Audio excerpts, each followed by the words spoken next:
സമ്മതിക്കില്ല, ഇത് ഞാൻ സമ്മതിക്കില്ല. അച്ഛപ്പി ഞാനോട് തല്ലാൻ ഇതിലും നല്ല നമ്മൾ ആത്മഹത്യ ചെയ്തതാ. അച്ഛൻ മാറി നിൽക്ക്, ഇവരുടെ കാര്യം ഞാനേറ്റു.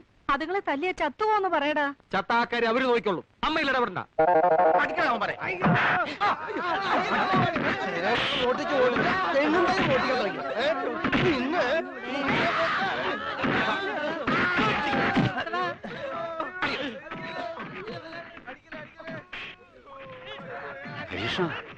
നെഞ്ചിടിക്കണു, പേടിക്കണ്ട, ഒന്നും സംഭവിക്കില്ല.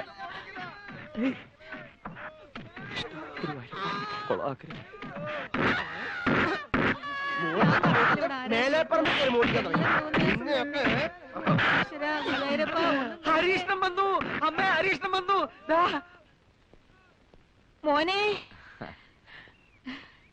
എന്തായിരുന്നു ഇവിടെ ബഹളം? ഞാൻ ആകെ പേടിച്ചുപോയി. കള്ളത്തരം കാണിക്കുന്നവരോട് ഒരിക്കൽ ക്ഷമിച്ചാൽ അവൻ 10 തവണ വീണ്ടും കക്കും. ഇത്തവണ യുവമാരെ കെട്ട തേങ്ങയല്ല, നല്ല അസല തെങ്ങണ്ടയ്യ. ഒരൊറ്റ കള്ളനോടും ഒരു കാലത്തും ഈ വീട്ടിലുള്ള ഒരാളും ക്ഷമിക്കുകയല്ല. ഇപ്പൊ നല്ലവണ്ണം പഠിച്ചല്ലോ.